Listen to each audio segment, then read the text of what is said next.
জালেমদের জন্য নেতা হওয়া, রাজনীতি করা হারাম। আর এখন সারা দুনিয়ায় যত বড় জালেম হয় সে তত বড় নেতা হয়। আর আমাদের আবার নিষেধ করে না, আপনারা এই লাইনে আসার দরকার নেই, আপনারা মসজিদে বসে খানকায় বসে হু হু করেন। অথচ আল্লাহ আমাদেরকে পাঠিয়েছে কোথায়? এই জমিনে। কোথায়? ইন্নী জাইলুন ফিল আরদি খলিফা, অবশ্যই আমি খলিফা পাঠাতে চাই জমিনে। কোথায়? বগুড়াবাসী, আপনার মেধা যদি থাকে, আপনি যোগ্যতা থাকলে মিলান। আল্লাহ কিন্তু ইন্নী জাইলুন ফিল মাদারিসি খলিফা বলেননি যে মাদ্রাসায় খলিফা করে পাঠালাম। ইন্নী জাইলুন ফিল খানকা খলিফা, তোরে খানকায় পাঠালাম, তুই খলিফা হয়ে যা। ইন্নী জাইলুন ফিল মাসাজিদি খলিফা, মসজিদে পাঠালাম, শুধু ওখানে দায়িত্ব পালন করলে শেষ হয়ে যাবে না, আপনাকে পাঠিয়েছেন আল্লাহ জমিনে। কোন জায়গায়? আরো জোরে বলেন কোথায়? বাংলার মুসলমানেরা আজ আমরা জমিনে নেই, এই জন্য জালেমরা জমিন ফাঁকা পেয়ে 180 মাইল বেগে চালাচ্ছে, যখন যা মনে আসে তাই করছে। কথা বলছেন, অত বোঝার দরকার নেই, হালকা বুঝেন। দেখেন তো আজ আমরা জমিনে নেই, জালেমরা আজ জমিনটা ফাঁকা পেয়েছে, মন মতো যা লাগে তাই করে। আমরা যেহেতু খানকায় আছি, ও খানকার খলিফা হয়ে বসে আছে। তোরে খানকার খলিফা হওয়ার জন্য কে বলেছে? তোরে বলেছে আল্লাহ জমিনের খলিফা হওয়ার জন্য। এই শব্দটাকে আজ বিকৃত করে এমন একটা অপমান জায়গায় নিয়ে গেছে, যারা চুল কেটে দেয় তাদেরকে অনেক এলাকায় খলিফা বলে। কাপড় সেলাই করে ওলাও নাকি খলিফা। এমনকি দাঁতের যারা ডাক্তার, আমি অনেক জেলায় শুনেছি, ওদের ডাক্তার বলে না, বলে খলিফার কাছে যাচ্ছি। কোথায় নিয়ে গেছে শব্দগুলো? অথচ পৃথিবীর শ্রেষ্ঠ সৃষ্টি মানুষ, তারা এ জমিনের খলিফা। আরো জোরে বলেন। আল্লাহ আমাদেরকে সাজ্জেদেনা হিসাবে বিশ্ব নবীকে মানার তৌফিক দিন। 2 নম্বরে আল্লাহ বলছেন আর কি পরিচয় তার? আপনি বললেন মাওলানা। মাওলানা মানে আমির হামজা। হ্যাঁ, কি মাওলানা মানে গাইডলাইন দাতা, অভিভাবক, পথ প্রদর্শক। তার দেখানো পথ বাদ দিয়া যারা মাওলানা হিসাবে, অভিভাবক হিসাবে অন্য কাউকে গ্রহণ করেছেন, আপনি নিশ্চিত থাকেন জাহান্নামী। আল্লাহর নবী পথ দেখিয়েছেন, লা তাত্তাখিযুল কুবুর মাসাজিদা, কবরকে মসজিদের মতো সেজদার জায়গা বানিও না।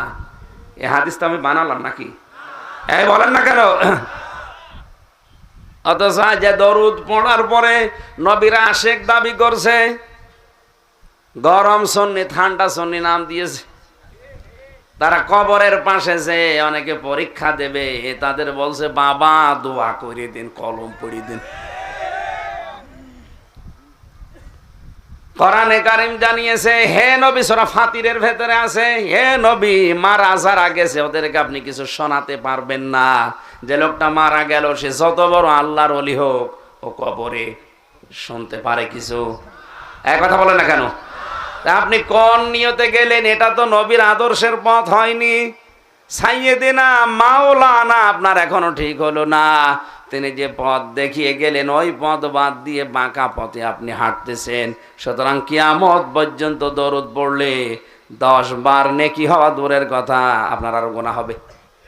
কারণ আপনার মাওলানা ঠিক নেই, সাইয়েদিনা ঠিক নেই। এই কথা বুঝতেছেন?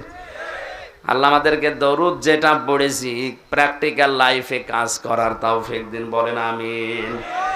কোরআনে কারীমের সূরা আহজাব 35 নম্বর আয়াতটা পড়েছি, খুব খেয়াল করে শোনেন। আজকের আলোচনার বিষয় হচ্ছে আল্লাহর ক্ষমা এবং মহান পুরস্কার আল্লাহ কাদেরকে দেবেন সেই ওয়াদা দিয়েছেন এই আয়াতে। আমরা সবাই একটা জিনিস চাই, আল্লাহর ক্ষমা। কথা বলেন না কেন? কিয়ামতের ময়দানে এর চাইতে বড় জিনিস আর নেই। আল্লাহ পাক যে বিচারের সিস্টেম বানাবেন, 3টা ধাপ করবেন। এই তাকান, আল্লাহর বিচারের সিস্টেমে ধাপ হবে কয়টা? সবাই বলেন। 3টা।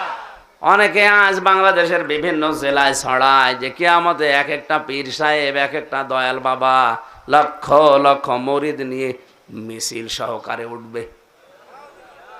আর এটা বিশ্বাস করে অনেক গ্রাম্য মানুষ, মনে করে না এ বাবাই রব, বাবাই সব।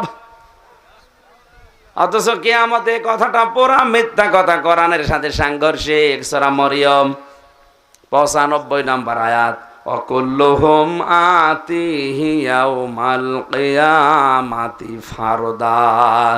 আল্লাহ পাক বলেন কিয়ামতে প্রতিটি মানুষ আমার সামনে দাঁড়াবে স্রেফ একা একা। কয়জন করি বলেন বলেন।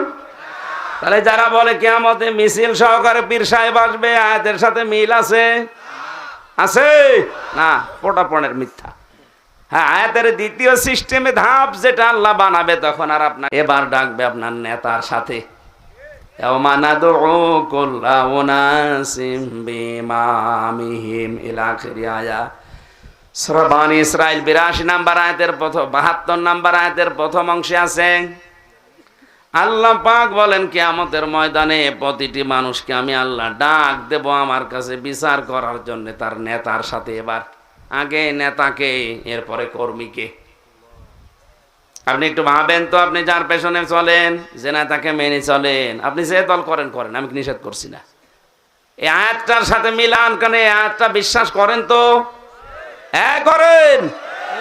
কিয়ামতের দিন আপনাকে এবার দ্বিতীয় ধাপে কিন্তু আর একা ডাকবে না, এবার ডাকবে আপনার নেতার সাথে। আগে নেতা, এরপরে কর্মী। আপনার বিবেক কি বলে? আপনি যার পেছনে আছেন, ওকে যদি আল্লাহ দেখে, আল্লাহর আগে রাগ হবে। এ কথা বলেন না কেন?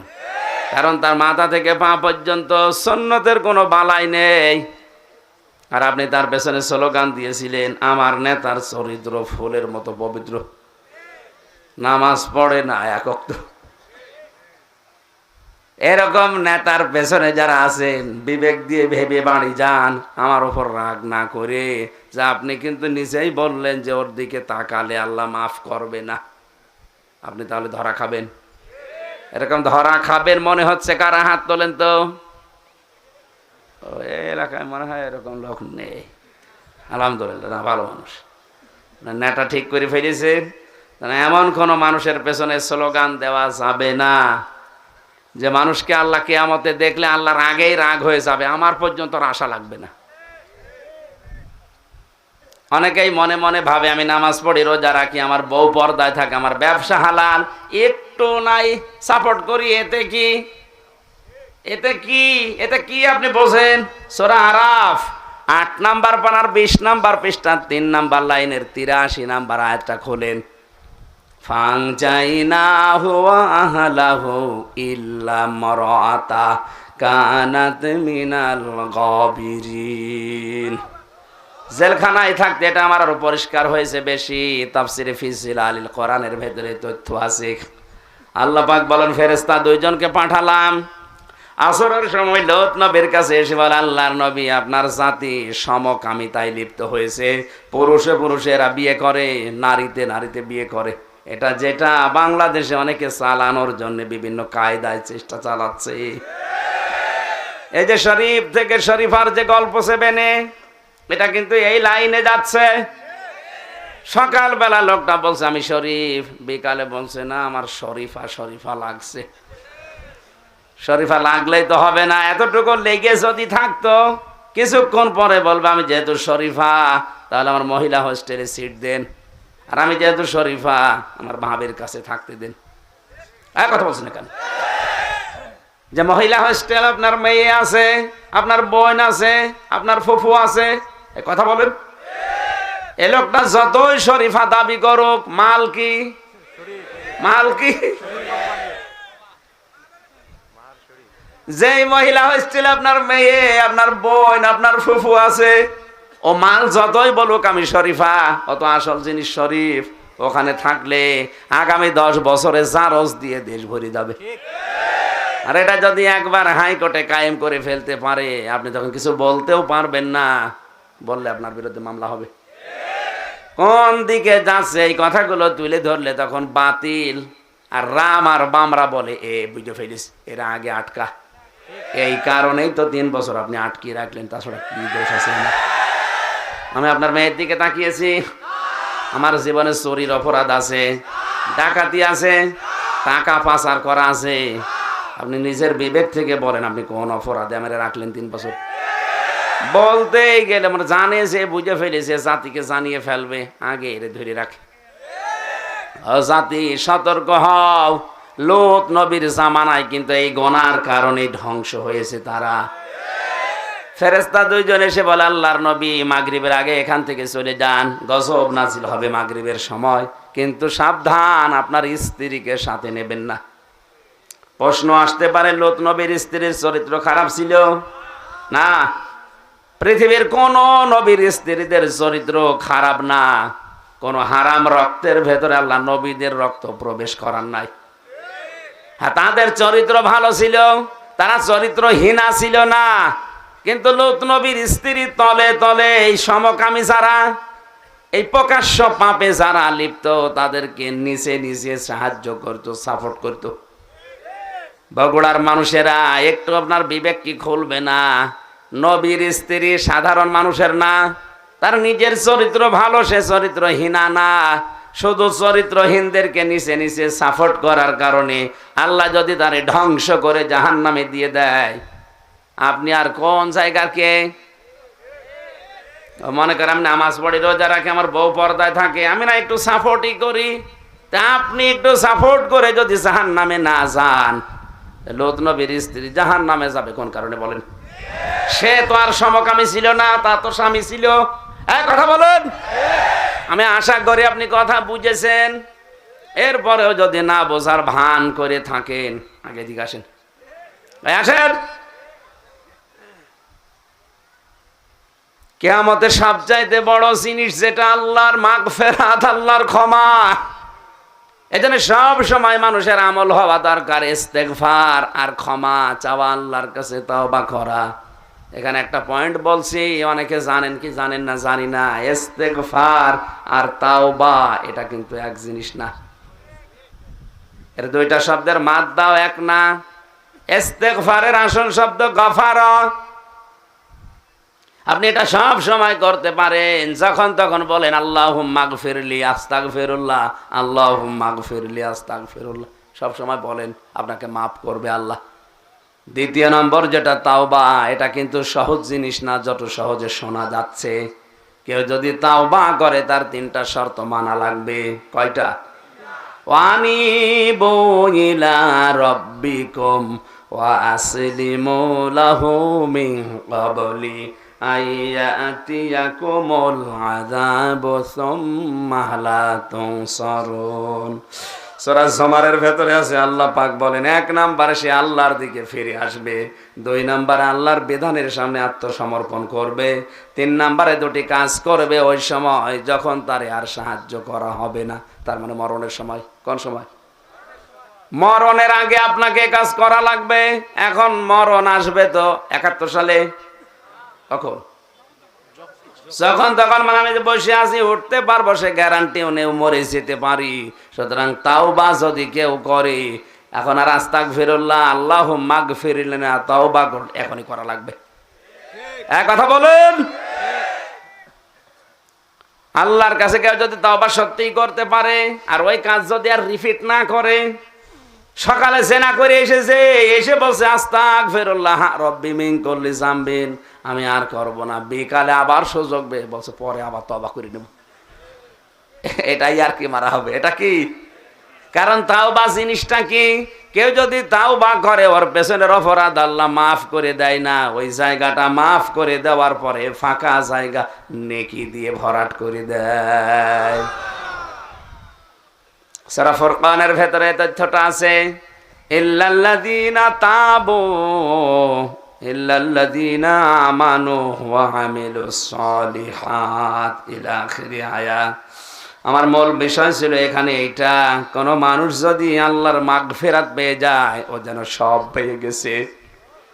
কিয়ামতের 2য় ব্যবস্থা হবে, কিয়ামতের যে সিস্টেমগুলো আল্লাহ একা ডাকবে, 2য় নেতা সহ, 3 নম্বরে সবাইকে মিলে এবার এক জায়গায় হাজির করবে। ওঠ, প্রত্যেকটি মানুষকে সামনে দাঁড় করিয়ে বলবে, বল 5টা প্রশ্ন তোরে জিজ্ঞাসা করব। বগুড়াবাসী, এটা আমাদের আগের থেকে তৈরি করে নিয়ে যাওয়া লাগবে। আল্লাহর বিচার ব্যবস্থায় কোনো অবিচার আপনি পাবেন না। আল্লাহর বিচার ব্যবস্থায় ন্যায় বিচার করলে কেউ বাঁচবে না। আমি আবার বলছি, আল্লাহর বিচার ব্যবস্থায় আল্লাহ অবিচার, জবাব দেন, ন্যায় বিচার করলে কেউ বাঁচবে না, প্রত্যেকেই ধরা খাবে। কেমন হয়ে গেল, উনি অবিচারও করেন না, ন্যায় বিচার করলেও কেউ বাঁচবো না, তো করবেন কি? একটা পদ্ধতি আছে, আল্লাহ যদি কাউকে মাফ করে দেয়, এইটা আসল পদ্ধতি। এই জন্য কাবা শরীফ যারা তাওয়াফ করে ষষ্ঠ চক্করে আল্লাহকে বলা লাগে, আল্লাহুম্মা ইন্না আলাইয়া হুকুকান ফীমা বাইনি ওয়া বাইনিকা। হে আল্লাহ, তোমার ঘর কাবায় এসেছি, তুমি আমাকে বান্দা হিসাবে অনেক কিছু দিয়েছো, তুমি যে আমার রব এই হিসাবে আমি কিছু দিতে পারিনি। একটাই আমার পুঁজি আছে, তুমি আমারে মাফ করে দাও। যেন আল্লাহর মাগফিরাত এটা বড় জিনিস। কেউ যদি মাগফিরাত পেয়ে যায়, আল্লাহ বলেছেন ওয়াজরান আযীমা, তার জন্য আমি আল্লাহ মহান পুরস্কার, তার মানে জান্নাত যে বাগান, এটা তার জন্য রেখে দিয়েছি। তাহলে আল্লাহর মাগফিরাত আর আল্লাহর বড় নিয়ামত যেটা আজর জান্নাত, এটা পাওয়ার জন্য 10 প্রকার মানুষের নাম আয়াতে আছে। সূরা আহজাব 35 নম্বর আয়াত। দেখেন তো আমরা 10 প্রকারের কোন প্রকারে আছি কিনা, না শেষ করে দেব? থাকবেন? ইন্নাল মুসলিমিনা ওয়াল মুসলিমাত, অবশ্যই মুসলমান পুরুষ এবং মুসলমান নারী যারা, তাদের জন্য ক্ষমা এবং তাদের জন্য জান্নাত। বলেন সুবহানাল্লাহ। এই পৃথিবীর 850 কোটি মানুষ, এখন মাত্র 175 কোটি আমরা মুসলিম। আমরা এই আয়াতের ভেতরে আছি। হ্যাঁ, কম বেশি আমল থাকতে পারে, কিন্তু আমার পরিচয় আমি। আরো জোরে বলেন। এটা যে কত বড় নিয়ামত আপনি এখন টের পাচ্ছেন না, কারণ এই নামটা আল্লাহ নিজে সরাসরি দিয়েছেন, অথবা আমাদের জাতির পিতা যাকে আমরা স্বীকার করি হযরত ইব্রাহিম নবী দিয়েছেন। এই হুয়ার ফাইল দুইটাই হতে পারে, মিল্লাতা আবিকুম ইব্রাহিমা হুয়া সাম্মাকুমুল মুসলিমিন। তোমাদের জাতির পিতার নাম ইব্রাহিম, আর তিনি তোমাদের নাম দিয়েছেন মুসলিম। আজ মুসলমান নাম অনেকে রাখতে চাচ্ছে না। মুসলমান শব্দ যেখানে দেখে কেটে সেটে বাদ দিতে চায়। আমি নাম নাই নিলাম, কত জায়গা থেকে বাংলাদেশে মুসলমান নাম উঠে গেছে দেখেন। কথা বলেন না কেন? বিশ্ববিদ্যালয়ের মনোগ্রাম গুলোতে আগে কোরআনের আয়াত লেখা থাকতো, নবীর হাদিস লেখা থাকতো, খায়রুকুম মান তাআল্লামাল কোরআন ওয়া আল্লামা, ইন্নাদ-দীনা ইনদাল্লাহিল ইসলাম, ইকরা বিইসমি রাব্বিকাল্লাযী খালাক, বিসমিল্লাহির রহমানির রহিম। অথচ এইগুলো এখন বাদ দিয়ে এই জায়গাগুলোতে এমন কিছু দিয়েছে যেটা মুখে বলাও কষ্টকর। আরে ভাই, আমরা তো অন্য জাতি না, আমরা তো খ্রিস্টান না, আমরা তো ইহুদি না, আমরা তো মুশরিক না, আমরা তো বৌদ্ধ না, আমরা কি? হ্যাঁ বলেন। আল্লাহর ক্ষমা যদি কেউ পেতে চায়, তাকে মুসলমান হওয়া লাগবে। এখন মুসলমান কাকে বলে? সেলমন শব্দ থেকে এসেছে এটা। সেলমন বা সালমন মানে শান্তি, সুখ। কি বললাম? সেলমন বা সালমন এর শাব্দিক অর্থ হচ্ছে শান্তি, সুখ, নিরাপত্তা। হযরত ইব্রাহিম আলাইহিস সালাম তার জীবন দিয়ে দেখিয়েছেন, আল্লাহ পাক যখন যে অর্ডার তাকে দিয়েছেন, আমি তার পুরা জীবনে বড় বড় 10টা পরীক্ষা পেয়েছি। কেউ যদি 10টা পরীক্ষা ইব্রাহিম নবীর মতো সম্মুখীন হতে পারে, আর যদি টিকে থাকতে পারে, তার জন্য আগুনের ওই কুণ্ডলী বাগান হয়ে যাবে।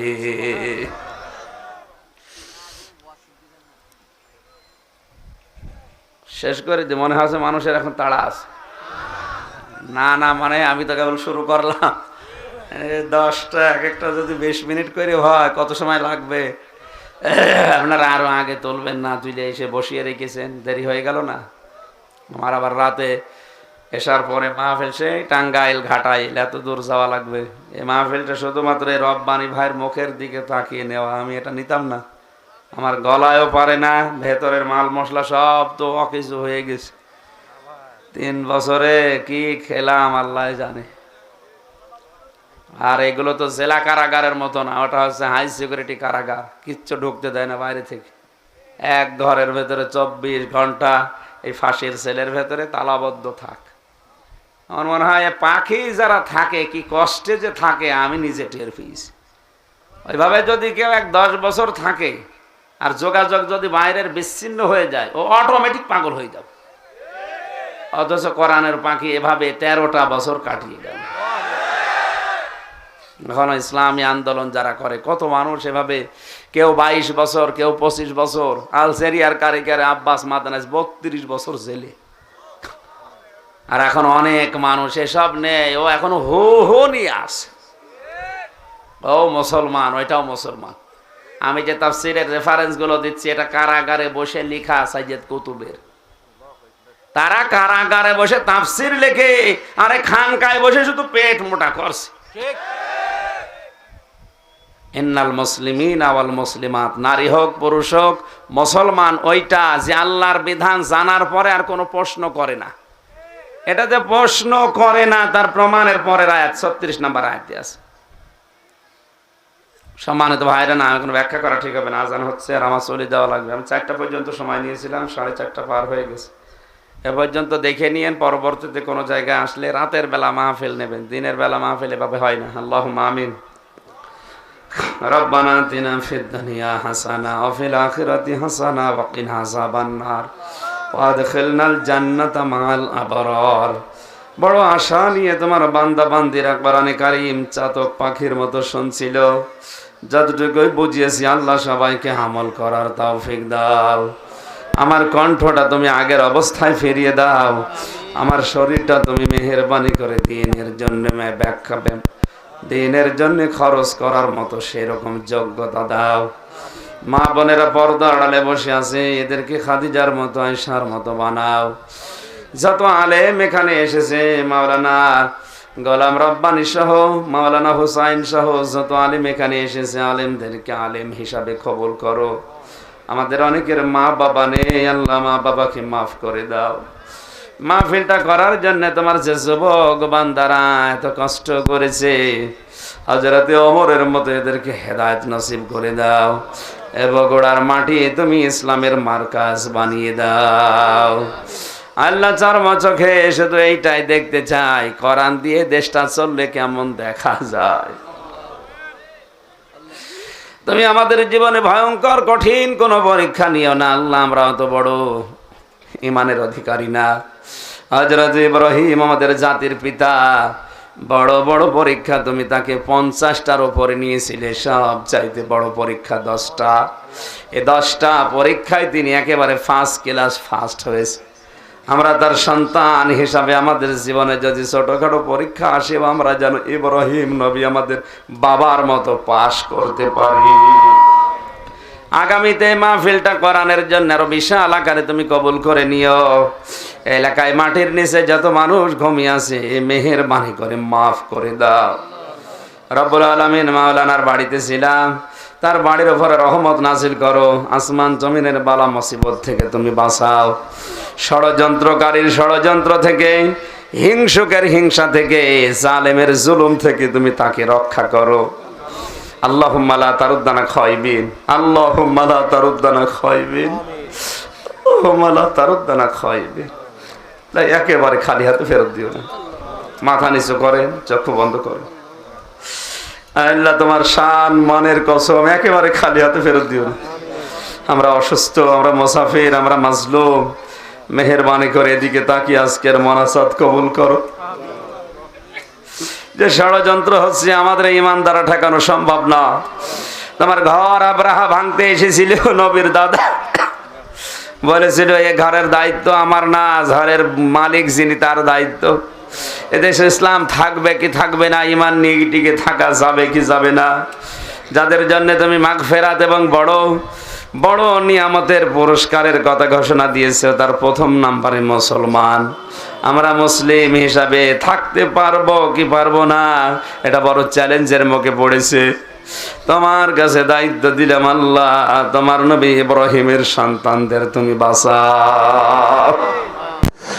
যখনই মরণ আসবে যেন পড়তে পারি লা ইলাহা ইল্লাল্লাহু মুহাম্মাদুর রাসূলুল্লাহ।